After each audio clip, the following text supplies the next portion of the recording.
There will never be another Diego, and maybe that's the point. The world couldn't handle two. What do you call a man who touched the sky with his feet and then fell only to rise again and again? Some say he was reckless. Some say he was divine.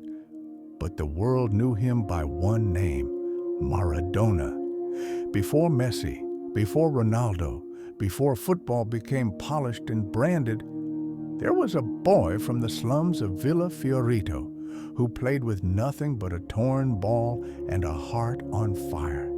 He was not just a footballer, he was the soul of a people, a symbol of rebellion, a prayer in motion. This is the story of a man who lived like a hurricane, burned like a star, and died as a legend. Maradona's story begins in the dusty alleys of Buenos Aires. Born in poverty, raised in struggle, Diego's first love wasn't fame or money. It was a football made of rags.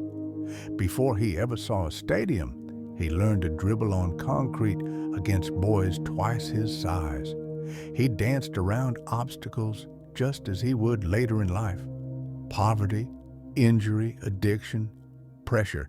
He wasn't the fastest or tallest or strongest. But he had something no one else had: the will to defy destiny. By the age of 15, he was a professional. By 16, he was the talk of Argentina. By 17, he wore the jersey of the national team.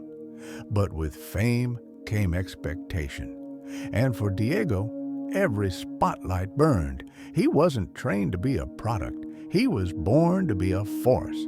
Even when clubs and coaches tried to tame him, he remained wild. And in that wildness was genius. He saw passes no one else could see. He dribbled through entire teams like they were shadows. He wasn't playing football. He was rewriting it. Mexico, 1986, one tournament, one player, one unforgettable moment. In a single match against England, Diego gave the world both sin and salvation.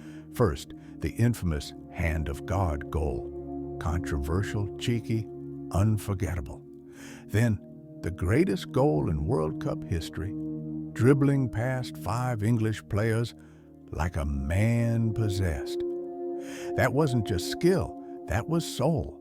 That was an entire country saying, "We're here, we matter." He lifted the trophy, but lifted an entire nation with it. Glory is heavy. And for Diego, the weight of expectation turned victory into burden. He moved to Napoli, an underdog club in Italy. And there, he wasn't just a star, he was a savior. He brought trophies, he brought magic, he brought pride to a city long mocked and forgotten. But fame eats, and pressure crushes. Diego's life began to spiral. Scandals, addictions, fights with the media, moments of darkness. But through it all, he never hid. He played, he fought, he gave. Eventually, the world turned on him. Bans, criticism, isolation. But Diego, he never asked for forgiveness. He simply said, "I was wrong, but I gave you everything I had." He wasn't a saint. He wasn't a villain. He was human, brilliantly, painfully human. And that made people love him even more.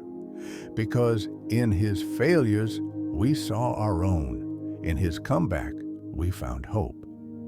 Diego retired, but he never left the game. He coached, he inspired, he appeared in the stands like a king watching over his kingdom.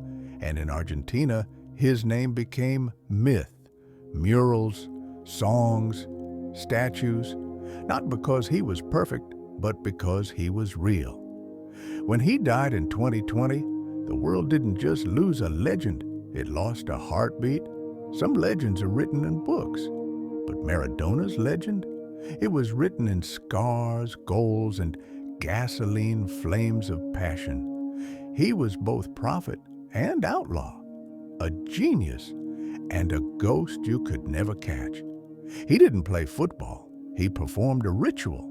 He gave working-class kids a reason to dream. He gave poets something to write. And he gave history something unforgettable. Naples didn't just love Diego, they crowned him. Before Maradona, the north of Italy looked down on Naples. After him, they bowed. He took a struggling club and made them kings. 2 Serie A titles, a UEFA Coupe, eternal glory.